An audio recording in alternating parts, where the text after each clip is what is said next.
ফাকিলা লাহু, উসমানকে প্রশ্ন করা হলো, তাযকুরুল জান্নাতা ওয়ান নার ওয়ালা তাবকি ওয়া তাবকি মিন হাযাক। প্রশ্ন করা হলো, আপনি জান্নাতের আলোচনা করেন, জাহান্নামের আলোচনা করেন, আপনি কান্না করেন না, অথচ আপনি যখন কবরের সামনে দাঁড়ান আপনি এত কান্না কেন করেন? আপনার কাছে জানতে চাই। উসমান ইবনে আফফান রাদিয়াল্লাহু তাআলা আন জবাব দেন, সামি'তু রাসূলুল্লাহি সাল্লাল্লাহু আলাইহি ওয়াসাল্লাম ইয়াকুল, আমি আল্লাহর নবীকে বলতে শুনলাম, ইন্নাল কবর আউয়ালু মানাজিলিল আখিরাহ, মানুষ মারা যাওয়ার পর কবর হবে তার প্রথম ঘাঁটি। ফা ইন্না জা মিনহু ফামা বা'দাহু আইসারু মিন, কবরের মধ্য থেকে যদি কেউ মুক্তি পেয়ে যায় তারপরের ঘাঁটিগুলা অধিক সহজ হয়ে যায়। ওয়া ইন লাম ইয়ানজু মিনহু, আর কবর থেকে যদি কেউ মুক্তি না পায়, ফামা বা'দাহু আশাদ্দু মিনহু, পরের ঘাটিগুলা তার কঠিন হয়ে যায়। নাউযুবিল্লাহ। হযরতে ওসমান শেষের দিকে বলেন, ক্বালা রাসূলুল্লাহ সাল্লাল্লাহু আলাইহি ওয়াসাল্লাম, আল্লাহর নবী বলেন, মা রাআইতু মানজারান কাত্তু ইল্লা ওয়াল কবরু আফযাউ মিন, নবীজি বলেন, কবরের মতো এমন ভয়ঙ্কর কোন জিনিস আর আমার জানা নাই। এক ইহুদি নারী আম্মাজান আয়েশা সিদ্দিকার কাছে আসছে। আসার পর আম্মাজানকে জিজ্ঞাসা করলেন কবরের আযাবের ব্যাপারে। কোন আযাব বলেন? কোন আযাব? কবরের আযাব যে সত্য, এটা কি সবার বিশ্বাস আছে? আম্মাজান আয়েশাকে এক ইহুদি নারী কবরের আযাবের ব্যাপারে জিজ্ঞাসা করলেন। আম্মাজান আয়েশা সিদ্দিকা রাদিয়াল্লাহু তাআলা আনহা জবাব দিলেন, আযাকিল্লাহু মিন আযাবিল কবর, আল্লাহ তোমারে কবরের আযাব থেকে হেফাজত করুক, তুমি কি প্রশ্ন করলা? এই কথা আম্মাজান ওই নারীকে বলার পর ফাসাআলাত আয়েশা রাসূলুল্লাহ সাল্লাল্লাহু আলাইহি ওয়াসাল্লাম আন আযাবিল কবর, আম্মাজান আয়েশা সিদ্দিকা রাদিয়াল্লাহু তাআলা আনহা নবীজিকে কবরের আযাবের ব্যাপারে জিজ্ঞাসা করলেন। ফাকালা রাসূলুল্লাহ সাল্লাল্লাহু আলাইহি ওয়াসাল্লাম নাআম, নবীজি বললেন, হ্যাঁ কবরের আযাব সত্য। বলেন, কবরের আযাব সত্য। নবীজি বললেন, আযাবুল কবর, হ্যাঁ আয়েশা কবরের আযাব সত্য। কবরে আমাকে আপনাকে যখন দাফন করে আসে মানুষ, দাফন করে বেশি আমরা অতিক্রম করি না, এই দাফন করে মাত্র বাসতলা থেকে রওনা করছি, ওই সময় আমাদের পায়ের আওয়াজটা কবরের ওই মানুষটা শুনতে পায়। সহিহ বুখারীর 1338 নম্বর হাদিসের বর্ণনা। এই হাদিসের মধ্যে আসছে, ক্বালা রাসূলুল্লাহ সাল্লাল্লাহু আলাইহি ওয়াসাল্লাম, নবীজি বলেন, আল আবদু ইযা উদিআ ফি কবরিহি, নবীজি বলেন বান্দাকে যখন কবরের মধ্যে রাখা হয়, ওয়া তুওয়াল্লিয়া, কবরের মধ্যে রাখার পর যখন তাকে পিছনে ফেলে রাখা হয়, কি বলে দেখেন, কবরের মধ্যে রাখার পর ওয়া তুওয়াল্লিয়া, যখন তাকে পিছনে রেখে চলে আসা হয়, বাসতলায় দাফন করলাম, করার পর তাকে আমরা পিছনে রেখে যখন চলে আসলাম, ওয়া যাহাবা আসহাবুহু, আল্লাহ নবী বলেন যেই মানুষগুলা তাকে দাফন করলো, করার পর পিছনে রেখে যারা চলে আসে, বেশি দূরে যায় না, একটু এই দিকে আসার পর হাত্তা ইন্নাহু লা ইয়াসমাউ করাআনি আলিহিম, ওই কবরের মানুষটা তাদের জুতার আওয়াজগুলা শুনতে পায়, তাদের পায়ের আওয়াজ শুনতে পায়। সহিহ বুখারীর বর্ণনা, 3 নম্বর হাদিস। আম্মাজান আয়েশা সিদ্দিকা রাদিয়াল্লাহু তাআলা আনহার বর্ণনা, আউয়ালু মা বুদিআ বিহি রাসূলুল্লাহ সাল্লাল্লাহু আলাইহি ওয়াসাল্লাম মিনাল ওয়াহয়ি আর-রু'য়া সালিহা ফিন নাওম, রাসূলুল্লাহ সাল্লাল্লাহু আলাইহি সাল্লামের কাছে প্রথম দিকে ওহীর নিয়মটা ছিল, ঘুমের মধ্যে স্বপ্ন যুগে তিনি যা দেখতেন সেটাই ছিল ওহী। ঘুমে স্বপ্নে উনি যা দেখতেন এটাই ছিল কি? ওহী। কানা লা ইয়ারা রুয়ান ইল্লা জাআত মিসলা ফালাকিস সুবহি, রাসূলুল্লাহ সাল্লাল্লাহু আলাইহি সাল্লাম স্বপ্নে যা দেখতেন এটা দিনের আলোর মতো স্পষ্ট হয়ে নবীজির সামনে উপস্থিত হতো। তাহলে শুরুর দিকে ওহী ছিল রাসূলের স্বপ্ন, বাস নবীদের স্বপ্ন সত্য। সুম্মা হুব্বিবা ইলাইহিল খালা, এরপর নবীর নির্জনতা ভালো লাগা শুরু করলো, নির্জনতাকে প্রিয় করে দেওয়া হলো, তিনি নির্জনে থাকতে পছন্দ করেন। ওয়া কানা ইয়াখলু বিগারি হিরা, রাসূলুল্লাহ সাল্লাল্লাহু আলাইহি সাল্লাম হেরা পর্বতে নির্জনতা অবলম্বন করা শুরু করলেন, নির্জনে ইবাদত করতে লাগলেন। ফায়াতাহান্নাসু ফীহি ওয়া হুয়া তা'আব্বুদুল লায়ালি যাওয়াতিল আদাদ। রাসূলুল্লাহ সাল্লাল্লাহু আলাইহি সাল্লাম পরিবার থেকে বিচ্ছিন্ন হয়ে ইবাদত করতেন। পরিবারে তখন আসতেন যখন তার খানা শেষ হয়ে যেত, উনি পরিবারে আসতেন। সুম্মা ইয়াতাযাওয়াদু লিযালিকা, আবার খানা নিয়ে চলে যেতেন হেরা পর্বতে, আবার ইবাদতে ধ্যান মগ্নতায় তিনি কাটাইতেন। হাত্তা জাআহুল মালাক, একদিন নবীজির কাছে ফেরেশতা চলে আসছে। সুবহানাল্লাহ। অন্য বর্ণনায় ফাজিআহুল হক, হঠাৎ হেরা পর্বতে রাসূলের কাছে সত্য উপস্থিত হলো। যিনি আসলেন এসেই বললেন ইকরা, পড়েন। কি বললেন?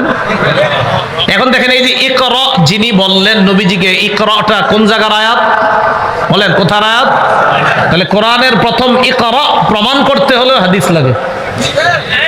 কোরআনের প্রথম ইকরা পড়েন, এটা প্রমাণ করার জন্য হাদিসের প্রয়োজন। বোঝা গেল শুধু কোরআন শুধু হাদিস না, কোরআন হাদিস দুইটাই। তো বললেন ইকরা, পড়েন। তো রাসূলুল্লাহ সাল্লাল্লাহু আলাইহি সাল্লাম জবাব দিলেন, মা আনা বিকারিন, আমি পড়তে জানি না। ফাগাত্তানি হাত্তা বালাগা মিন্নিল জাহদা, আমাকে জিবরিল একটা চাপ দিছে, চাপের কারণে আমার প্রচন্ড কষ্ট হয়েছে। সুম্মা আরসালানি, আবার ছেড়ে দিছে। আবার আমাকে বললেন ইকরা, পড়েন।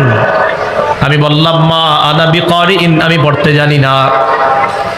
সুম্মা গাত্তানি সানিয়া, দ্বিতীয়বার আবার আমাকে চাপ দিলেন, চাপ দেওয়ার পর আবার আমার প্রচন্ড কষ্ট হয়। সুম্মা আরসালানি, আবার আমাকে ছেড়ে দিলেন। আবার বললেন ইকরা, পড়েন। আমি বললাম মা আনা বিকারিন, আমি পড়তে জানি না। সুম্মা গাত্তানি সালিসা, তৃতীয়বার আবার আমাকে চাপ দেয়। চাপ দেওয়ার পর আমার প্রচন্ড কষ্ট হয়। সুম্মা আরসালানি, আবার আমাকে ছেড়ে দেয়। এবার আমাকে বললেন ইকরা বিসমি রাব্বিকাল্লাযী খালাক, পড়েন রবের নামে যেই রব সৃষ্টি করেছেন। নবীজি বলেন যেই মাত্র বলছে রবের নামে পড়ার জন্য, আমি পড়লাম ইকরা বিসমি রাব্বিকাল্লাযী খালাক, খালাকাল ইনসানা মিন আলাক, ইকরা ওয়া রাব্বুকাল আকরামুল্লাযী আল্লামা বিল কলম, আল্লামাল ইনসানা মা লাম ইয়ালাম। রবের নামে যেই মাত্র পড়তে বললেন, 5টি আয়াত আমার মুখ দিয়ে আমার রব বের করে দিলেন। এখন এই যে কোরআনের ইকরা থেকে 5টি আয়াত আমরা প্রমাণ করলাম, কি দিয়ে প্রমাণ করলাম? কথা বুঝছেন? এটা কেন বললাম যে তাকাসুর, এটা যে কোরআনের সূরা, এই কথাগুলা যে আল্লাহর। প্রমাণ কি? প্রমাণ নবী বলছে সাহাবীদেরকে, সাহাবী পরবর্তী প্রজন্মকে বলছে। এইভাবে আস্তে আস্তে আমাদের পর্যন্ত আসছে। এটা আল্লাহর বাণী, এটা রাসূলের বাণী। আল্লাহর বাণী বুঝতে গেলে রাসূলের বাণী অবশ্যই লাগবে। শুধু কোরআন আর শুধু হাদিস, কোরআন বাদ দিয়ে হাদিস অথবা হাদিস বাদ দিয়ে কোরআন না, কোরআন সুন্নাহ, কোরআন হাদিস উভয়টা মানার নাম হলো মুসলমান। ভয়াবহ ফিতনা চলতেছে আমাদের, আল্লাহ বুঝার তৌফিক দান করেন। তো তাকাসুর, সূরায়ে তাকাসুর, এটা কেন নাজিল হলো? নাজালাত ফি কাবিলাতাইনি মিন কাবাইলিল আনসার ফি বানিল হারিসা ওয়া বানিল হারিস। আনসারি গোত্রের দুটি গোত্রের ব্যাপারে এই সূরাটা অবতীর্ণ হয়েছে। একটা গোত্রের নাম বনুল হারিসা, আরেকটা গোত্রের নাম বনুল হারিস। সহজে মনে রাখতে পারবেন, একটা নাম বনুল হারিসা, শেষে একটা গোলতা, আরেকটার নাম বনুল হারিস। এই দুই বংশ তাফাখারু, খালি গর্ব করত, ওয়া তাকাসারু, আর প্রাচুর্যের প্রতিযোগিতা করত। আমগো বেশি, তোমগো চেয়ে আমগো বেশি, এই প্রতিযোগিতা খালি করত। আল্লাহ তাদেরকে লক্ষ্য করে এই সূরা নাজিল করলেন। আল্লাহ বলেন আল্লাকুমুত তাকাসুরু হাত্তা যুরতুমুল মাকাবির। আল্লাহকুম তোমাদেরকে ভুলিয়ে দিয়েছে, আত-তাকাসুর প্রাচুর্যের প্রতিযোগিতা তোমাদেরকে ভুলিয়ে দিয়েছে। কি ভুলিয়ে দিয়েছে? তাফসীরের কিতাবে আসছে আল্লাকুমুত তাকাসুরু আন তাআতিল্লাহ, প্রাচুর্যের প্রতিযোগিতা তোমাদেরকে ভুলিয়ে দিয়েছে আন তাআতিল্লাহ, আল্লাহর ইবাদত থেকে তোমাদেরকে গাফেল করে দিয়েছে, তোমাদেরকে ভুলিয়ে দিয়েছে আল্লাহর যে ইবাদত করা দরকার। সম্পদের প্রতিযোগিতায় তোমরা এটা ভুলে গেছো। কতক্ষণ? হাত্তা যুরতুমুল মাকাবির, কবরে যাওয়া পর্যন্ত তোমরা এই প্রতিযোগিতা চলবে। যেদিন কবরে যাবা এদিন এই প্রতিযোগিতা শেষ হবে, এর আগ পর্যন্ত তোমাদের এই প্রতিযোগিতা চলতেই থাকবে। সহিহ বুখারীর বর্ণনা 6425 নম্বর হাদিস। এই হাদিসের মধ্যে আসছে أن رسول الله صلى الله عليه وسلم بعث أبا عبيدة بن الجراح إلى البحرين وكان رسول الله صلى الله عليه وسلم صالح أهل البحرين وأمر عليهم العلاء بن الحضرمي। মন দিয়ে শুনেন, রসুলের এক সাহাবী নাম আবু উবাইদা ইবনুল জাররাহ। এই সাহাবীকে রাসূল সাল্লাল্লাহু আলাইহি সাল্লাম বাহরাইনে পাঠাইলেন। কোথায়? বাহরাইনের নাম শুনছেন নি আপনারা? কেন পাঠাইছেন? ইয়াতি বিজিজিয়াতিহা, ট্যাক্স আনার জন্য। ওয়া কানা রাসূলুল্লাহ সাল্লাল্লাহু আলাইহি ওয়াসাল্লাম সালাহা আহলাল বাহরাইন, নবীজি বাহরাইনবাসীদের সাথে একটা চুক্তি করছে, একটা সন্ধি করছে। বাহরাইনের গভর্নর নবী যাকে বানিয়েছেন, আমির বানিয়েছেন, তিনি কে? আম্মার আলাইহিমুল আলা ইবনুল হাজরামি। নবীজির আরেক সাহাবী নাম আলা ইবনুল হাজরামি কে বাহরাইনের গভর্নর বানিয়েছেন। খুব মন দিয়ে বুঝেন, বাহরাইনের গভর্নর হলেন নবীজির সাহাবী আলা ইবনুল হাজরামি। ওই গভর্নরের নেতৃত্বে চলে বাহরাইন। তো বাহরাইনবাসীদের যে ট্যাক্স গুলা, এগুলা আনার জন্য নবী তার আরেক সাহাবী আবু উবাইদাকে পাঠাইলেন, যাও বাহরাইন থেকে ট্যাক্স নিয়ে মদিনায় আসো। এতটুকু বুঝছেন নি সবাই? আবু উবাইদা ইবনুল জাররাহ বাহরাইন থেকে মদিনায় আসলেন। ফাকাদিমা আবু উবাইদা বিমালিম মিনাল বাহরাইন। আবু উবাইদা ইবনুল জাররাহ বাহরাইন থেকে মাল সম্পদ নিয়ে মদিনায় আগমন করলেন। ফাসামিআতিল আনসার বিকুদুমি আবি উবাইদা ইবনুল জাররাহ, ফাসামিআতিল আনসার বিকুদুমিহি। আবু উবাইদা যে মাল নিয়ে বাহরাইন থেকে মদিনায় আসছে, এই ঘটনা, এই সংবাদ, তার আগমনের ব্যাপারটা আনসারীরা শুনতে পেল। তারা জানতে পারলো যে নবী যাকে ট্যাক্স আনতে পাঠাইছে তিনি অনেক মালামাল নিয়ে মদিনায় আসছে। ফাওয়াফাউ সালাতাস সুবহি মা রাসূলিল্লাহি সাল্লাল্লাহু আলাইহি ওয়াসাল্লাম। আনসারী সাহাবীগণ আল্লাহ রাসূলের সাথে ফজরের নামাজে শরীক হয়। ফজরের নামাজে আল্লাহ নবীর সাথে শরীক হওয়ার পর ফালাম্মান সারাফা রাসূলুল্লাহ সাল্লাল্লাহু আলাইহি ওয়াসাল্লাম তাআররাদু লা, নবীজি যখন ফজরের নামাজের সালাম ফিরায়, সালাম ফিরানোর পর সব আনসারী সাহাবীগণ আল্লাহ রাসূলের কাছাকাছি গিয়ে বসছে। সবাই গিয়ে নবীর সামনে বসছে। কেন জানেন? উদ্দেশ্য হলো হুজুর কিছু বলতেছেন, এমনি সবাই এমন একটা ভাব যে হুজুর কিছু একটা ব্যাপারে আপনার সামনে বসে রয়েছে। সবাই নবীজির দিকে মুখ করে বসে রয়েছে। নবীজি তাদের সবার দিকে তাকায়া ফাতাবাসসামা রাসূলুল্লাহ সাল্লাল্লাহু আলাইহি ওয়াসাল্লাম হিনা রাআহুম, নবীজি যখন তাদেরকে দেখলেন একটা মুচকি হাসি দিলেন। আবার বলছি, বাহরাইন থেকে মাল আসছে, এই সংবাদ আনসাররা পেয়েছে। আনসাররা নবীজির সাথে ফজরের জামাতে শরীক হয়েছে। সালাম ফিরানোর পর নবীজির সামনাসামনি মুখোমুখি হয়ে বসছে। নবীজি তাদের দিকে তাকায়া একটা মুচকি হাসি দিচ্ছে। তাদেরকে বললেন, সামিআতুম বিকুদুমি আবি উবাইদাতা ওয়া আন্নাহু জাআ বিমাল। ঘটনা কি? আবু উবায়দা যে মদিনায় আসছে এটা তোমরা শুনছো না, আর সম্পদ নিয়ে আসছে এটাও তোমরা শুনছো, ঠিক না? আনসারী সাহাবীগণ জবাব দেয়, আজাল্লিয়া রাসূলুল্লাহ, জি হুজুর ঠিকই বলছেন, সম্পদ নিয়ে আসছে এটা শুনছি, এই কারণে আপনার সামনে আসছে। নবীজি বললেন, আবশিরু, সুসংবাদ গ্রহণ করো, ওয়া আমিলু মা ইয়াসুররুকুম, আশা করো যা তোমাদেরকে আনন্দিত করবে। এবার আল্লাহর নবী বলেন, শোনো তোমরা, মাল ফাকরা আখশা আলাইকুম, দারিদ্রতা তোমাদের উপর আসবে এই আশঙ্কা আমি নবী করি না, দারিদ্রতার কারণে তোমরা কষ্টে থাকবা এই আশঙ্কা আমি করি না। মাল ফাকরা আখশা আলাইকুম, আমি তোমাদের ব্যাপারে এই আশঙ্কা করি না তোমরা দারিদ্রতার মধ্যে পড়বা, এই আশঙ্কা করি না। ওয়ালাকিন আখশা আলাইকুম আন তুবসাতা আলাইকুমুদ দুনিয়া কামা বুসিতাত আলা মান কানা ক্বাবলাকুম, আমি আশঙ্কা করছি অতীত জামানার মানুষের সামনে যেমনি ভাবে দুনিয়াকে বিছিয়ে দেওয়া হয়েছে, দুনিয়ার চাকচিক্য আর সৌন্দর্য বিছিয়ে দেওয়া হয়েছে, তেমনি ভাবে তোমাদের সামনেও এই দুনিয়াকে বিছিয়ে দেওয়া হবে, আমি এই আশঙ্কা করছি। দারিদ্রতার আশঙ্কা করি না, বরং তোমাদের সামনে টাকা পয়সা অঢেল ধন সম্পত্তি আসবে, আমি এই আশঙ্কা করতেছি। এরপর নবীজি বলেন, ফাতানা ফাসুহা কামাতানা ফাসুহা, নবীজি বলেন দারিদ্রতা তোমাদের উপর আসবে এই আশঙ্কা করি না,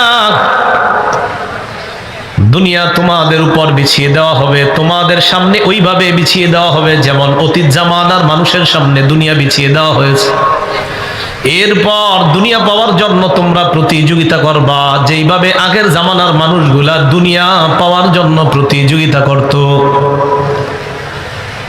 রাসূলুল্লাহ সাল্লাল্লাহু আলাইহি সাল্লাম শেষের দিকে বললেন, ফাতুলহিয়াকুম কামা আলহাতুহুম, এরপর দুনিয়া পাওয়ার পর এই দুনিয়া তোমাদেরকে আল্লাহর ইবাদত থেকে গাফেল করে দিবে, যেমনি ভাবে তাদেরকেও দুনিয়া আল্লাহর ইবাদত থেকে গাফেল করে দিয়েছে। নাউজুবিল্লাহ। বুঝছেন না হাদিসটা সবাই? আমি আশঙ্কা করছি এত বেশি দুনিয়া তোমরা পাবে, অতীত জামানার মানুষ যেমন পেয়ে আল্লাহরে ভুলে গেছে, তোমরাও এত পরিমাণ দুনিয়া পাবে, এই দুনিয়া তাদেরকে যেমন আল্লাহ ভুলিয়ে দিয়েছে, আমার আশঙ্কা দুনিয়া তোমাদেরকেও না জানি আল্লাহর ইবাদত ভুলিয়ে দেয়। আল্লাহ আমাদের সকলকে, আমরা যেন টাকা পয়সার মালিক হওয়ার পরে আসল মালিককে ভুলে না যাই, আল্লাহ আমাদেরকে ভুলে যাওয়ার খাতায় যারা আছে তাদের থেকে হেফাজত করেন। সম্পদ হওয়া খারাপ না, কিন্তু সম্পদ হওয়ার পর আল্লাহরে ভুলে যাওয়া এটা অবশ্যই খারাপ। আল্লাহ বুঝার তৌফিক দান করেন। আল্লাহ বলেন, আল্লাহকুমুত তাকাসুর, প্রাচুর্যের প্রতিযোগিতা তোমাদেরকে ভুলিয়ে দিয়েছে আল্লাহর ইবাদত থেকে। সহিহ মুসলিম শরীফের বর্ণনা 2958 নম্বর হাদিস, 2958 মাদ্রাসার পাঠ্যপুস্তক অনুসারে, আর যাদের পকেটে মোবাইল আছে মোবাইল অনুযায়ী 7310 নম্বর হাদিস মুসলিম শরীফের। এই হাদিসের মধ্যে আসছে, قال رسول الله صلى الله عليه وسلم يقول ابن آدم مالي ومالي, নবীজি বলেন আদম সন্তান বলে আমার সম্পদ, আমার সম্পদ, গাছ আমার, বাড়ি আমার, ঘর আমার, টাকা আমার, কলেজ আমার, অমুকটা আমার, সব আমার, বলে না? হুজুর এই জায়গাটা আমার, আলহামদুলিল্লাহ গত মাসে কিনছি, হুজুর আমার 4টা বাস, হুজুর আমার 10টা অমুক। নবীজি বলেন আদম সন্তান বলে মালি মালি, আমার সম্পদ, আমার সম্পদ, আমার সম্পদ। আল্লাহর নবী বলেন তোমার সম্পদ মাত্র 3টা। বলেন কয়টা? 3টা। আদম সন্তান কয় আমার সম্পদ, আমার সম্পদ। নবীজি কয় তোমার সম্পদ মাত্র 3টা। তিনটা। 1 নাম্বার, হাল্লাকা ইয়াবনা আদম মিম্মা আলিকা ইল্লা মা আকালতা ফাফনাইতা। 1 নাম্বার, তুমি যা খাইলা, খাওয়ার পর যা পিছনের রাস্তা দিয়ে বের করলা, এটাই তোমার 1 নাম্বার সম্পদ। যা খাইছেন এটা 1 নাম্বার। 2 নাম্বার, আউলাবিস্তা ফাবলাইতা, যা পরিধান করলা, করার পর পুরাতন হয়ে গেছে, এটা আর পরো না, এটা তোমার সম্পদ। তিন নাম্বার আও তাসাদদাকতা ফাআমজাইতা, সদকা করার পর তোমার সম্পদ যদি শেষ হয়ে যায়, এটাই তোমার সম্পদ। এই তিন সম্পদ ছাড়া তোমার সম্পদ নাই। মনে থাকবে নি? আদম সন্তান কয় আমার সম্পদ, আমার সম্পদ, আমার গাড়ি, আমার বাড়ি। নবী কয় সম্পদ তিনটা। এক নাম্বার যা খাইছো, দুই নাম্বার যা পরিধান করছো, তিন নাম্বার যা সদকা করছো। বাকি প্রথম দুইটা তো তুমি যা খাইছো আর যা পরিধান করছো এটার তো কার্যকারিতা হবে না। শেষেরটা যেটা সদকা, হ্যাঁ এটা আল্লাহর কাছে পেয়ে যাবো। তাহলে আমাদের সম্পদ কয়টা? খাইছি, পরিধান করছি, দান সদকা করছি, এই তিনটাই সম্পদ। قال رسول الله صلى الله عليه وسلم يتبع الميت ثلاثه, আল্লাহ নবী বলেন মৃত ব্যক্তিকে যখন কবর পর্যন্ত নিয়ে যাওয়া হয় তার সাথে তিনটা জিনিস যায়। জোরে বলেন কয়টা? আল মাল ওয়াল আহাল ওয়াল আমাল। এক নাম্বার সম্পদ, দুই নাম্বার পরিবার, তিন নাম্বার আমল নামা। বলেন তো আমি আপনি মারা গেলে কবর পর্যন্ত আমাদের সাথে কয়টা জিনিস যাবে? এক নাম্বার সম্পদ, দুই নাম্বার পরিবার, তিন নাম্বার আমল। বলেন এক নাম্বার, দুই নাম্বার, তিন নাম্বার। নবীজি বলেন ইয়ারজিউ ইসনান, দুটা ফিরে আসবে, ওয়া ইয়াবকা ওয়াহিদ, একটা বাকি থাকবে। ইয়ারজিউল মাল ওয়াল আহাল, তোমার সম্পদ তোমার পরিবার ফিরে আসবে। ওয়া ইয়াবকাল আমাল, তোমার আমলনামা তোমার সঙ্গে থাকবে। বলেন তো চাঁদপুরের মুসলমানরা আমাদের সাথে কবর পর্যন্ত কটি জিনিস যাবে? এক নাম্বার, দুই নাম্বার, তিন নাম্বার। ফিরে আসবে কয়টা? কি কি? সম্পদ আর পরিবার। থাকবে কয়টা? কি থাকবে? বলেন তো আমাদের জীবনে বলি মাল মাল মাল, আসলে আমাদের মাল কয়টা? এক নাম্বার খানা, দুই নাম্বার পোশাক, তিন নাম্বার দান সদকা। মনে থাকবে নি? তো আল্লাহ পাক রব্বুল আলামিন বলেন আল্লাহকুমুত তাকাসুর, প্রাচুর্যের প্রতিযোগিতা তোমাদেরকে রব থেকে দূরে সরিয়ে দিয়েছে। নবীজি কয় কিসের প্রতিযোগিতা করো? সম্পদ তো তিনটা। হাত্তা যুরতুমুল মাকাবির, কবর পর্যন্ত চলবে। ক্বালা রাসূলুল্লাহ সাল্লাল্লাহু আলাইহি ওয়াসাল্লাম ইয়াহরুমু ইবনু আদম ওয়া ইয়াবকা মাহু ইসনাতান।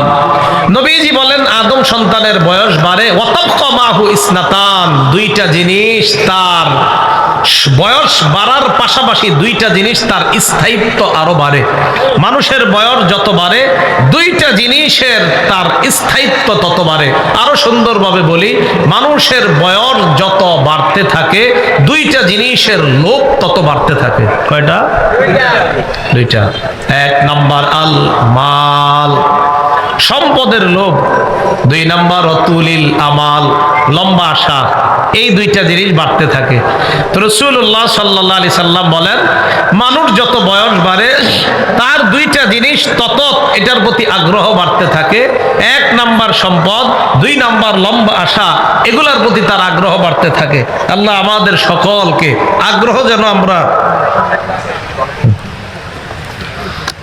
যেন আমরা আখিরাতমুখী আগ্রহী হতে পারি। আল্লাহ তৌফিক দান করেন। তিরমিজি শরীফের 2308 নম্বর হাদিস, 2308 নম্বর হাদিসের বর্ণনা। এই হাদিসের মধ্যে আসছে কানা উসমান ইবনে আফফান রাদিয়াল্লাহু তাআলা আন, উসমান রাদিয়াল্লাহু তাআলা আন ইযা ওয়াকাফা আলা কবরিন বাকা। উসমান রাদিয়াল্লাহু তাআলা আন যখন কোন কবরের সামনে দাঁড়াইতেন বাকা, কান্না শুরু করতেন। হাত্তা ইয়াবুল্লা লিহিয়া, কানতে কানতে তার দাড়িগুলা ভিজিয়ে ফেলতেন। ফাকিলা লাহু, উসমানকে প্রশ্ন করা হলো তাযকুরুল জান্নাতা ওয়ান নার ওয়ালা তাবকি ওয়া তাবকি মিন হাযা। প্রশ্ন করা হলো আপনি জান্নাতের আলোচনা করেন, জাহান্নামের আলোচনা করেন, আপনি কান্না করেন না। অথচ আপনি যখন কবরের সামনে দাঁড়ান আপনি এত কান্না কেন করেন? আপনার কাছে জানতে চাই। উসমান ইবনে আফফান রাদিয়াল্লাহু তাআলা আন জবাব দেন, সামি'তু রাসূলুল্লাহ সাল্লাল্লাহু আলাইহি ওয়াসাল্লাম ইয়াকুল, আমি আল্লাহর নবীকে বলতে শুনলাম, ইন্নাল কবর আউয়ালু মানাজিলিল আখিরাহ, মানুষ মারা যাওয়ার পর কবর হবে তার প্রথম ঘাঁটি। ফাইন্না জা মিনহু ফামা বাদাহু আইসারু মিন, কবরের মধ্য থেকে যদি কেউ মুক্তি পেয়ে যায় তারপরের ঘাঁটিগুলা অধিক সহজ হয়ে যায়। ওয়া ইন লাম ইয়ানজু মিনহু, আর কবর থেকে যদি কেউ মুক্তি না পায় ফামা বাদাহু আশাদ্দু মিনহু, পরের ঘাঁটিগুলা তার কঠিন হয়ে যায়। নাউযুবিল্লাহ। হযরতে ওসমান শেষের দিকে বলেন, ক্বালা রাসূলুল্লাহ সাল্লাল্লাহু আলাইহি ওয়াসাল্লাম, আল্লাহর নবী বলেন, মা রাআইতু মানজারান কাত্তু ইল্লা ওয়াল কবরু আফযাউ মিন। নবীজি বলেন, কবরের মতো এমন ভয়ঙ্কর কোন জিনিস আর আমার জানা নাই। নবীজি বলেন, কবরের মতো এত ভয়াবহ বিষয় আমার আর জানা নাই। আল্লাহ কয়, কবর পর্যন্ত তোমরা প্রাচুর্যের প্রতিযোগিতা করতেই থাকবা। আর রাসূল সাল্লাল্লাহু আলাইহি সাল্লাম বলেন, কবরের চাইতে ভয়ঙ্কর জায়গা সম্পর্কে আমার জানা নাই। হযরত উসমানকে এই জন্য কবর দেখলে খালি আমার কান্না আসে। মুসলিম শরীফের বর্ণনা 2104 নম্বর হাদিস, মাদ্রাসার পাঠ্যপুস্তক অনুযায়ী 956 নম্বর হাদিসের বর্ণনা। বিসমিল্লাহির রহমানির রহিম। আলহামদুলিল্লাহ। এই হাদিসের মধ্যে আসছে আবু হুরায়রা রাদিয়াল্লাহু তাআলা আনহুর বর্ণনা। মন দিয়ে শুনেন। আন আবি হুরায়রা রাদিয়াল্লাহু তাআলা আনহু قال, আবু হুরায়রা রাদিয়াল্লাহু তাআলা আনহুর বর্ণনা, আন্না ইমরাআতান সাউদা কানাত তাকুমুল মাসজিদ আও শাবান, একজন কালো মহিলা অথবা একজন কালো যুবক মসজিদ ঝাড়ু দিত। একজন কালো মহিলা অথবা একজন কালো যুবক মসজিদ কি করত? ঝাড়ু দিত। ফামাতা, এই মহিলাটা অথবা যুবকটা একদিন মারা যায়। ফাসাআলা আনহা আও আনহু, আল্লাহর নবী ওই কালো মহিলার ব্যাপারে অথবা কালো যুবকটির ব্যাপারে প্রশ্ন করলেন, কি ব্যাপার, কালো মহিলাটাকে ইদানিং আর কেন মসজিদে দেখা যায় না? সাহাবীগণ জবাব দিলেন, মা তা হুজুর, এই মহিলাটা অথবা ওই কালো যুবকটা মারা গেছে। নবীজি বললেন, মারা গেছে, এখন কোথায়? সাহাবীগণ জবাব দিলেন, ইয়া রাসূলুল্লাহ, আপনাকে না জানিয়ে ওই মহিলাকে আমরা দাফন করে দিছি। আল্লাহ নবী বলেন, আফালা কুনতুম আযানতুমুনি, এই মহিলাটা মারা যাওয়ার পর কেন তোমরা আমাকে জানাইলা না? আমাকে জানানোর প্রয়োজন কি তোমরা মনে করো নাই? হাদিসের মধ্যে আসছে, কান্নাহুম সাগগারু আমরাহা আও আমরাহু, এই মহিলাটা কালো মহিলা তো, তার ব্যাপারে রাসূলকে জানানোটা তারা প্রয়োজন মনে করে নাই। আমি এইভাবে বলাটা সুন্দর হয় নাই, ঠিক হয় নাই, বলেন নাউজুবিল্লাহ। মানে তাদের মনে হলো আর কি যে একজন কালো মহিলা, ওনার ব্যাপারে নবীজিরে আর কি জানাবো, ঝাড়ু দিত, অপরিচিত, কেউ চিনতো না, তাই মারা গেছে, সাহাবীরা দাফন করে দিছে। নবীজিকে আমারে বলবা না তোমরা? তো হাদিসে আসছে, কান্নাহুম সাগগারু আমরাহা আও আমরাহু, কেমন যেন তারা বিষয়টা ছোট মনে করলো না, এটা হালকা একটা বিষয়, এটা আর নবীজিরে জানানোর কি আছে? এত বড় কেউ না এরকম যে মারা গেছে নবীজিরে জানাইতে হবে। নবীজিকে আমারে জানাইলা না তোমরা? দুল্লুনি আলা কবরিহা, তার কবরটা আমারে দেখাও, নিয়ে যাও। ফাদাল্লুহু, সাহাবারা নবীজিরে ওই মহিলা অথবা ওই কালো যুবকের কবরটা দেখায় দিছে। ফাসাল্লা, ওই কবরের সামনে যতগুলা কবর আছে আল্লাহ নবী ওই জায়গায় দাঁড়িয়ে জানাজার নামাজ পড়লেন। এটা নবীর জন্য খাস। তাই শোনেন, এটা কার জন্য খাস? এটা নবীজি সাল্লাল্লাহু আলাইহি সাল্লামের জন্য খাস। আপনারা আবার কিন্তু মৃত ব্যক্তি মারা যাওয়ার পর কবরে দাফন করার পর আপনারা আবার জানাজা এরকম পড়তে যায় না। রাসূলুল্লাহ সাল্লাল্লাহু আলাইহি সাল্লাম জানাজা পড়লেন, ওই যে জানায় নাই, না জানায় দাফন করে দিছে, তো নবীজি জানাজা পড়ছে। জানাজা পড়ার পর আল্লাহ নবী বললেন, এই জায়গায় যতগুলা কবর, ইন্না হাদিহিল কুবুর মামলুআতুন যুলমাতান আলা আহলিহা, এই কবরগুলা অন্ধকারে পরিপূর্ণ। আমি যে নামাজ আদায় করলাম, আশা করি ইন্নাল্লাহা ইউনাব্বিরুহা লাহুম বিসসালাতি আলাইহিম, আমি জানাজা পড়ার কারণে আমি আশাবাদী আল্লাহ তাদের সব কবরগুলা আলোকিত করে দিবেন। তো যাই হোক, এই হাদিস দ্বারা যেটা বুঝলাম, ইন্না হাদিহিল কুবুর মামলুআতুন যুলমা, এই কবরগুলা অন্ধকারে পরিপূর্ণ। অনুবাদটা বলেন তো আমার সাথে, এই কবরগুলা। তাহলে বোঝা গেল কবর অন্ধকারের একটা জায়গা, কবর একটা অন্ধকার জায়গার নাম। হ্যাঁ, বিভিন্ন হাদিস এবং তাফসীর দ্বারা বোঝা যায় কবরস্থ ব্যক্তি যদি ইমানদার হয়, খাঁটি ইমানওয়ালা যদি হয়, আর জান্নাতি যদি হয়, তার কবরের মধ্যে আল্লাহ প্রদত্ত আলোর ব্যবস্থা করে দিবেন। আপনারা আলাদা বাতি লাগানোর দরকার নাই। অনেকে বাতি টাতি ইত্যাদি দিয়ে দেয়, এটা ঠিক না। মানে যদি দিয়ে দেয় আর কি, কোথাও দেখেন যদি দেয়, এটা দরকার নাই, এগুলো দরকার নেই। ইমানদার হইলে এমনি, আপনি শুধু শুধু এত বাতি দিচ্ছেন কেন? সহিহ বুখারীর বর্ণনা 922 নম্বর হাদিস, খুব মন দিয়ে শুনবেন। আগে আমার সাথে বাংলাটা বলেন, বলেন কবর, কবরের ভিতর ভয়াবহতা দাজ্জালের ফিতনার মতো, অথবা দাজ্জালের ফিতনার কাছাকাছি হবে, নবীজি বললেন। মনে রাখবেন, মুসলিম শরীফের হাদিসে রাসূল বলছেন, মা বাইনা খালকি আদম ইলা কিয়ামিস সাআহ খালকুন আকবার মিনাদ দাজ্জাল। আদম নবী থেকে কিয়ামত পর্যন্ত দাজ্জালের চেয়ে ভয়ঙ্কর সৃষ্টি আর দুনিয়াতে নাই। তো নবীজির একটা হাদিস এখন আমরা জানবো যে দাজ্জাল যতটা ভয়ঙ্কর আমাদের জন্য, কবরের ফিতনা ও দাজ্জালের ফিতনার চেয়ে কোনো অংশে কম হবে না। সহিহ বুখারীর 922 নম্বর হাদিসের বর্ণনা। এই হাদিসের বর্ণনাকারী আসমা বিনতে আবু বকর রাদিয়াল্লাহু তাআলা আনহা। আলেম ছাড়া অন্যদেরকে একটা কথা জিজ্ঞাসা করবো, দেখি বলতে পারেন কিনা। আলেমরা দরকার নাই, অন্যরা বলবেন। আমি আগে হাদিসটা পড়ি, দেখেন।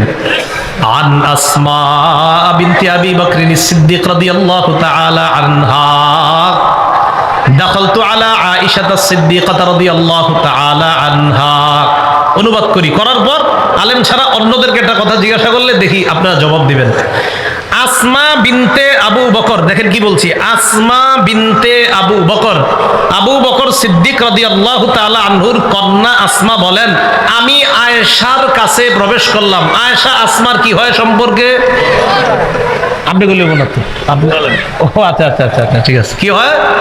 বোন হয়, মাশাআল্লাহ। তো আসমা বিনতে আবু বকর সিদ্দিক রাদিয়াল্লাহু তাআলা আনহা বলেন, আলেমের রূপ ধরছেন, দেখছেন, আলেমের রূপ ধরলেও লাভ আছে। হ্যাঁ, লাভ আছে। এই তো আলেমের রূপ ধরলেও লাভ আছে। আল্লাহ যদি এই হিসাবে কিয়ামতে কবুল করে, তো হয়ে গেছে। আসমা বিনতে আবু বকর রাদিয়াল্লাহু তাআলা আনহা বলেন, আমি আয়েশা সিদ্দিকার কাছে প্রবেশ করলাম। আয়েশা সিদ্দিকা রাদিয়াল্লাহু তাআলা আনহার আব্বার নাম আবু বকর, আসমা রাদিয়াল্লাহু তাআলা আনহার আব্বার নাম আবু বকর। তো বলতেছে, আমি আয়েশার কাছে গেলাম। যাওয়ার পর দেখি ওয়ান্নাসু ইউসাল্লুন, মানুষ নামাজ পড়তেছে। আমি আয়েশাকে প্রশ্ন করলাম, মা শানুন নাস, আয়েশা কি হইছে, মানুষের কি হইছে, নামাজ পড়ে কেন? ফাশারাত বিরাসিহা ইলাস সামা, আম্মাজান আয়েশা মাথা দিয়ে ইঙ্গিত করলেন আকাশের দিকে, এমন করলেন। আম্মাজান আয়েশাকে আসমা বললেন, কি হইছে আয়েশা, ঘটনা কি, মানুষ নামাজ পড়ে কেন? আম্মাজান আয়েশা এমন করলেন, ইশারা করলেন এইভাবে। তো আসমা রাদিয়াল্লাহু তাআলা আনহা বললেন, আয়াতুন, কোন নিদর্শন দেখা গেছে আসমানে? আম্মাজান আয়েশা বললেন, হ্যাঁ নিদর্শন, কিছু একটা নিদর্শন চলতেছে আসমানে, এটা দেখা গেছে। তো কিছু কিছু হাদিসের ব্যাখ্যায় জানা যায় যে নিদর্শনটা হলো সূর্য গ্রহণ লাগছে। কি লাগছে? সূর্য গ্রহণ। সূর্য গ্রহণ হয় না? সূর্য গ্রহণ। তো আসমা রাদিয়াল্লাহু তাআলা আনহা বলেন, মহিলারা আমরা যারা আছি, আমরাও পিছনে দাঁড়ায় রইলাম। নবীজি সাল্লাল্লাহু আলাইহি সাল্লাম, আতাল রাসূলুল্লাহ সাল্লাল্লাহু আলাইহি সাল্লাম, নবীজি লম্বা কেরাত নিছে, অনেক লম্বা কেরাত নিয়ে নামাজটা পড়তেছে। আসমা বলেন যে এত লম্বা কেরাত পড়তেছিলেন আর নামাজ এত লম্বা করলেন, এক পর্যায়ে হাত্তা তাজাল্লানিল গাশিয়ু, আমি বেহুশ হয়ে গেছি। এত লম্বা নামাজ পড়লেন, আমি বেহুশ হয়ে গেছি। তারপর ইলা জামবি কিরবাতুন ফিহা মাউন, আমার পাশে একটা পাত্র ছিল, এই পাত্রের মধ্যে পানি ছিল। ফাজআলতু আসুব্বু মিনাল মা ফাজআলতু আসুব্বু আলা রাসি, আমি পানি নিয়ে নিয়ে আমার মাথার উপরে ঢালতেছিলাম। তো মাথার উপর পানি যখন আমি ঢালতেছিলাম, এক পর্যায়ে রাসূলুল্লাহ সাল্লাল্লাহু আলাইহি সাল্লাম ইনসারাফা, নামাজের সালাম ফিরাইলেন। হাত্তা তাজাল্লাতি শামসু, ইতিমধ্যে সূর্য তার স্বাভাবিক অবস্থায় ফিরে আসছে। এতটুকু বুঝছেন নি? আচ্ছা, সুম্মা ক্বালা রাসূলুল্লাহ সাল্লাল্লাহু আলাইহি ওয়াসাল্লাম, নবীজি সাধারণত এই জাতীয় নামাজ পড়লে নামাজের পরে একটা ভাষণ দিতেন। নবীজি দাঁড়াইলেন, দাঁড়ানোর পর ভাষণ দিলেন, খুতবা দিলেন। খুতবার মধ্যে আল্লাহ নবী বললেন, মা মিন শাইইন লাম আকুন উরিতুহু, মা মিন শাইইন লাম আকুন উরিতুহু ইল্লা ক্বাদ রাআইতুহু ফি মাকামি। আল্লাহর নবী বললেন, এমন কোন জিনিস নাই যে আমাকে দেখানো হয় নাই আগে, আজকে আমি এই নামাজের মধ্যে সব দেখছি। আমি আবার বলছি, নবীজি বলছে যে কোনো জিনিস আগে আমাকে দেখানো হয় নাই, আজকে নামাজের মধ্যে আগে যা দেখি নাই আজকে আমি সব দেখছি। পরে কি করে দেখেন, হাত্তাল জান্নাহ ওয়ান নার, এমনকি জান্নাত জাহান্নাম দেখছি। এটা এক বর্ণনা। মুসলিম শরীফের আরেকটা বর্ণনায় মজার কথা আসছে, সাহাবী যারা সামনে আছে আমার দিকে তাকান, হঠাৎ দেখে নবীজি নামাজের মধ্যে এমন করছে, বুঝেন নাই? নামাজের পরে সামনের কাতারের সাহাবী বললেন, হুজুর আপনি নামাজে আজকে যে কাজ করছেন এটা তো আগে করতে দেখি নেই, কি হয়েছে? আপনারা আবার কিন্তু করেন নাই কেন? নবীজির জন্য কিছু খাস ইবাদত, এটা আপনারা করেন না।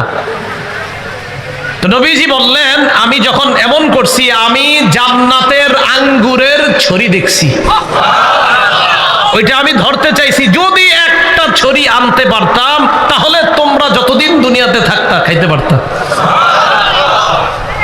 আপনারা কি নামাজে এরকম ছড়ি দেখেন? দেখলে না হাত দিবেন, আপনারা দেখেন না তো হাত দিয়েন না। এভাবে আপনারা নামাজ কিন্তু মন করেন হাজির বিষয়। আবার অনেকে চিন্তা করবো, বইলা গেছে তো আমি একটু নামাজে এরকম সামনে হাত বাড়াবো না, এরকম না। তো সূর্য স্বাভাবিক অবস্থায় আসছে। রাসূলুল্লাহ সাল্লাল্লাহু আলাইহি সাল্লাম বললেন, জান্নাত জাহান্নাম দেখছি, জানো আর কি দেখছি?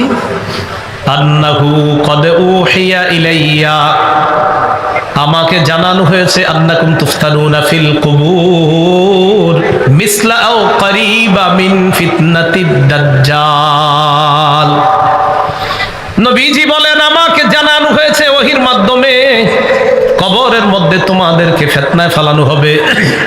এই ফিতনাটা দাজ্জালের ফিতনার মতো হবে, অথবা দাজ্জালের ফিতনার কাছাকাছি হবে। নাউজুবিল্লাহ।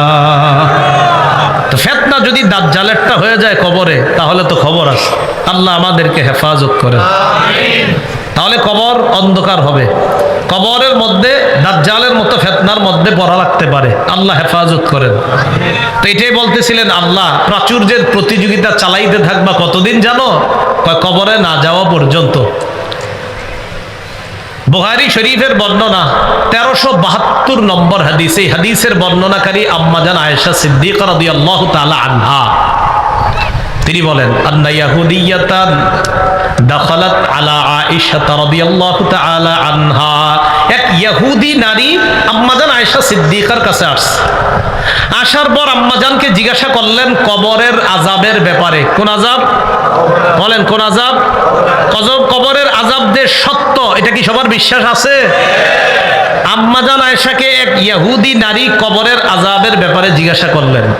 আম্মাজান আয়েশা সিদ্দিকা রাদিয়াল্লাহু তাআলা আনহা জবাব দিলেন, আযাকিল্লাহু মিন আযাবিল কবর, আল্লাহ তোমারে কবরের আযাব থেকে হেফাজত করুক। তুমি কি প্রশ্ন করলা?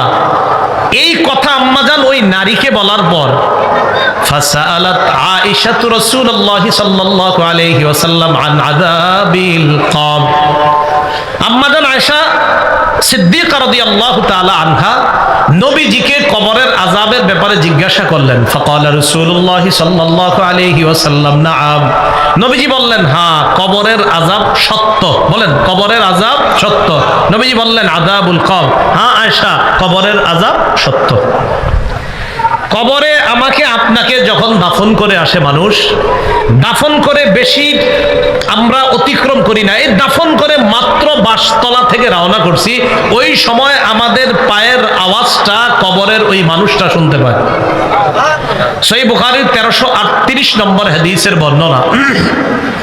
এই হাদিসের মধ্যে আসছে, قال رسول الله صلى الله عليه وسلم, নবীজি বলেন, আল আব্দু ইযা উদিআ ফি কবরিহি, নবীজি বলেন বান্দাকে যখন কবরের মধ্যে রাখা হয়, ওয়া তুওয়াল্লিয়া, কবরের মধ্যে রাখার পর যখন তাকে পিছনে ফেলে রাখা হয়, কি বলে দেখেন, কবরের মধ্যে রাখার পর ওয়াতুওয়াল্লিয়া, যখন তাকে পিছনে রেখে চলে আসা হয়, বাস তলায় দাফন করলাম, করার পর তাকে আমরা পিছনে রেখে যখন চলে আসলাম, ওয়াযাহাবা আসহাবুহু, আল্লাহ নবী বলেন যেই মানুষগুলা তাকে দাফন করলো, করার পর পিছনে রেখে যারা চলে আসে, বেশি দূরে যায় না, একটু এই দিকে আসার পর হাত্তা ইন্নাহু লা ইয়াসমাউ করাআনি আলিহিম, ওই কবরের মানুষটা তাদের জুতার আওয়াজগুলা শুনতে পায়, তাদের পায়ের আওয়াজ শুনতে পায়। কেন শুনতে পায়? তখন আত্মা তার দেহের মধ্যে আল্লাহ পাঠায়া দেয়, পাঠায়া দেওয়ার পর ফায়াতিয়ানিহি মালাকান, দুইজন ফেরেশতা আসে। আতাহু মালাকান বুখারীতে আসছে, আতাহু মালাকান আবু দাউদে আসছে ফায়াতিয়ানিহি মালাকান, দুইজন ফেরেশতা আসে। ফাআকআদানিহি বুখারীতে আসছে, আবু দাউদে আসছে ফায়ুকঈদানিহি আও ইউজলিসানিহি, আয়েশা তাকে বসায়, বসানোর পর তাকে প্রশ্ন করে তিনটা, এর মধ্যে একটা থাকবে মুহাম্মদ সাল্লাল্লাহু আলাইহি ওয়াসাল্লাম, এই ব্যক্তির ব্যাপারে তোমার কি ধারণা? তিনি বলবেন আশহাদু আন্না মুহাম্মাদার রাসূলুল্লাহ, আমি সাক্ষী দিচ্ছি মুহাম্মদ সাল্লাল্লাহু আলাইহি সাল্লাম আল্লাহর রাসূল।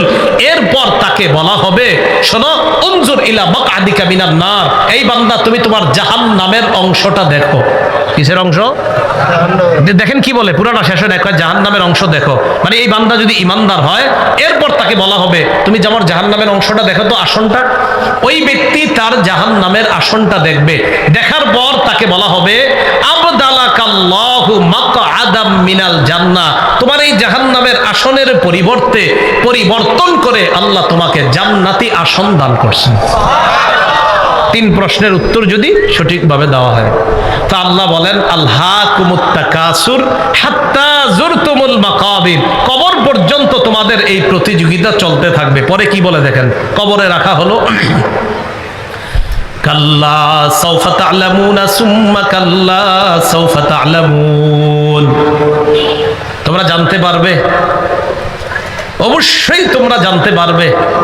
কাল্লা লাউ তা'লামুনা ইলমাল ইয়াকিন, তোমরা বাস্তবিক অর্থেই জানতে, যদি জানতে, লাউ তা'লামুনা ইলমাল ইয়াকিন, বাস্তবিক জ্ঞানে, সঠিক জ্ঞানে, নিশ্চিত জ্ঞানে যদি তোমরা জানতে, লাতারাবুন্নাল জাহিম, আল্লাহ পাক রব্বুল আলামিন বলেন তোমরা অবশ্যই অবশ্যই জাহান্নাম দেখবে। বলেন নাউজুবিল্লাহ।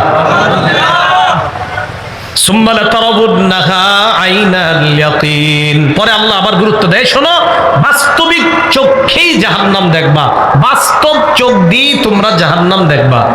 পরে কি বলে দেখেন, সুম্মা লাতুসআলুন্না ইয়াউমা ইযিন আনিন নাঈম, অতঃপর অবশ্যই অবশ্যই তোমাদেরকে নেয়ামত সম্পর্কে জিজ্ঞাসা করা হবে। বলেন কি সম্পর্কে? হাত পা কান সব এগুলো আমাদের নেয়ামত। মুসলিম শরীফের বর্ণনা 5208 নম্বর হাদিসের বর্ণনা, রাসূলুল্লাহ সাল্লাল্লাহু আলাইহি সাল্লাম, আবু হুরায়রা রাদিয়াল্লাহু তাআলা আনহুর বর্ণনা, রাসূলুল্লাহ সাল্লাল্লাহু আলাইহি সাল্লাম একদিন বাসা থেকে বের হলেন। মন দিয়ে শুনেন কখন বের হয়েছে, হাদিসে আসছে খরাজা রাসূলুল্লাহ সাল্লাল্লাহু আলাইহি ওয়াসাল্লাম যাতা ইয়াউমিন আও যাতা লাইলা, নবীজি একদিন দিনের বেলা অথবা রাতের বেলা ঘর থেকে বের হয়েছে। হাদিস দ্বারা বোঝা যায় দিনের এমন সময়ে বের হয়েছে অথবা রাতের এমন সময়ে বের হয়েছে যেই সময় সাধারণত মানুষ ঘর থেকে বের হয় না। কথার কথা, দুপুর 2টা, 2:30, 3টা সাধারণত ব্যবসায়ীরাও খানা খাইতে যায়, রিক্সা চালক রিক্সাটা রাইখা খানা খায়, ওই টাইমগুলাতে মানুষ সাধারণত, আর এই গরমে তো বের হয়ই না এই টাইমগুলা। তাহলে কি বুঝলাম আমরা, নবীজি দিনের বেলা যদি বের হয়ে থাকে এমন একটা সময় বের হয়েছে যেই সময় সাধারণত বের হওয়ার কথা না, অথবা রাতের এমন একটা সময়ে ঘর থেকে বের হয়েছেন যেই সময় বের হওয়ার কথা না। একটু মন দিয়ে শুনে না, কেন বের হয়েছে জানেন? আবু হুরায়রা রাদিয়াল্লাহু তাআলা আনহু বলেন, ফাইদা হুয়া বিআবি বকরিন ওয়া উমর, আল্লাহ নবী তাকায় দেখে আবু বকর ওমর বসা। নবীজি প্রশ্ন করলেন, মা আখরাজাকুমা ফি হাদিহিস সাআ, এই সময় কোন জিনিস তোমাদেরকে ঘর থেকে বের করলো? কেন এই সময় তোমরা ঘর থেকে বের হলা? সাহাবা দুইজন জবাব দেয়, ইয়া রাসূলুল্লাহ ক্বালাল জুউ ইয়া রাসূলুল্লাহ, হুজুর ক্ষুধার কারণে ঘর থেকে বের হইছি। কিসের কারণে? ক্ষুধার যন্ত্রণায় ঘর থেকে বের হইছে। ক্ষুধার যন্ত্রণায় বের হইছে কয় হ্যাঁ। এবার নবীজি যে জবাবটা দেয় দেখেন কি বলে। নবীজি বলে তোমরা ক্ষুধার কারণে বের হইছো? কয় হ্যাঁ। আল্লাযী নাফসি বিয়াদিহি আনাল্লাযী আখরাজাকুমা,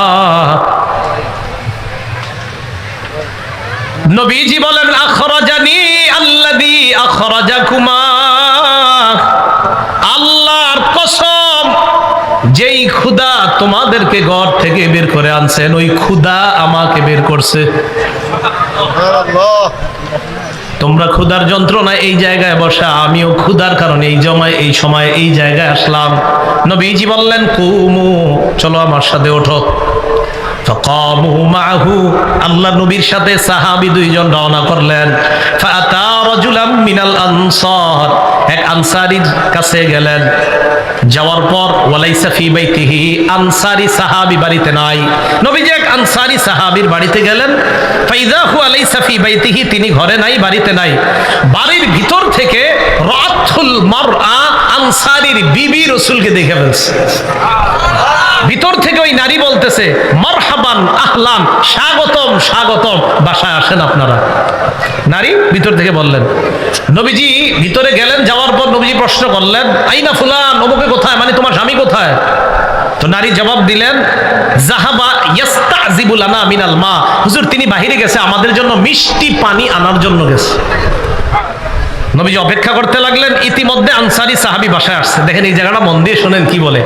আসার পর তিনি যখন দেখলেন নাজরা ইলা রাসূলিল্লাহ সাল্লাল্লাহু আলাইহি সাল্লাম ওয়া সাহিবাই, দেখলেন আল্লাহ রাসূল তার বাসায় আর দুই সাহাবী তার বাসায়। বলেন আপনি যদি, আল্লাহ তো এই যুগে আম ঘরে পাঠায় নাই, আমি আপনি যদি হঠাৎ বাহির থেকে আইসা দেখতাম আমার ঘরে নবী আর আবু বকর ওমর বসা, কি অবস্থা হবে? আনসারী সাহাবা ঈশা দেখে নবীজি বসা, আবু বকর ওমর বসা। আনসারী সাহাবী কয় মা আহাদুল ইয়াউমা আকরামা আদয়াফান মিন্নি, আজকে আমার চাইতে শ্রেষ্ঠ মেজবান আর দুনিয়াতে কেউ নাই। কেমন মেহমান পাইছি, নবীজি, আবু বকর ওমর, এমন তিন মেহমান। তাড়াতাড়ি বাহিরে গেলেন। যা আবিল আজ, খেজুরের ছড়ি নিয়ে আসলেন। ফিহি রুতবুন ওয়া ইয়াবিসুন ওয়া বুসরুন, এটার মধ্যে ভিজা খেজুর আছে, শুকনা খেজুর আছে। আপনার শুকনা খেজুর, ভিজা খেজুর, কাঁচা খেজুর। আইনা বলতেছে হুজুর যেইটা মন চায় ওইটা খাইতে থাকেন। নবীজি আবু বকর ওমর খেজুর খাওয়া শুরু করলেন। ফাখাযাল মুদিয়া, তিনি ছুরি নিলেন। কি নিলেন? ছুরি নিয়ে রওনা করছে, পশু জবাই করবে। নবীজি বললেন ইয়াকাল হালুব, সাবধান, দুধের পশু জবাই করবা না। তিনি দুধের পশুর দিকে রওনা করছে, সাবধান, দুধের পশু জবাই করবা না, দুধের বকরি জবাই, খাসি জবাই করবা না। তখন তিনি জাবাহালাহুম, একটা নরমাল অন্য বকরি জবাই করলেন। করার পর নবীজিকে বকরির গোশত খাওয়াইলেন, খেজুর খাওয়াইলেন, আর রাসূলুল্লাহ সাল্লাল্লাহু আলাইহি সাল্লাম মিষ্টি পানি পান করলেন। প্রিয় মুসলমান ভাইয়ারা, আমি যেই কথাটা বলার জন্য এই লম্বা হাদিসটা বললাম, এখন যেটা বলবো এটা বলার জন্য। পেট ভরে খাইলেন। খাওয়ার পর আবু বকর ওমরকে বললেন আবু বকর ওমর, ক্ষুধা তুম ঘরে বাসা থেকে বের করছে, ঠিক না? কয় হ্যাঁ। এখন ক্ষুধা আছে? কয় না।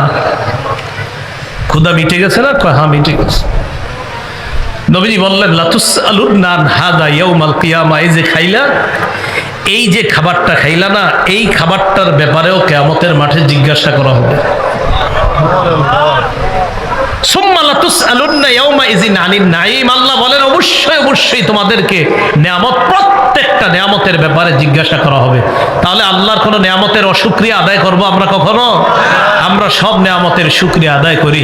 আল্লাহ পাক রব্বুল আলামিন আমাদের সকলকে সূরা তাকাসুর থেকে যে বিষয়টা জানলাম, সম্পদ হওয়া দোষের না, কিন্তু সম্পদের প্রতিযোগিতায় কাকে ভুলে যাওয়া যাবে না? আল্লাহকে ভুলে যাওয়া যাবে না। কবরে যাওয়ার আগে আমল নামা নিয়ে কবরের মধ্যে যাওয়া। আর 3 নাম্বার বিষয়টা শিখলাম, আমার জীবন সম্পর্কে প্রশ্ন হবে, এর মধ্যে যে আল্লাহ যত নিয়ামত দিয়েছেন আমাকে, এই নিয়ামতের ব্যাপারে প্রশ্ন করা হবে। প্রত্যেকটা বিষয়ের জন্য প্রস্তুত থাকা। আল্লাহ আমাদের সকলকে যে কথাগুলো শুনলাম বললাম আমল করার তৌফিক। এলো কোরআনের মাহফিল, এলো হাদিসের মাহফিল।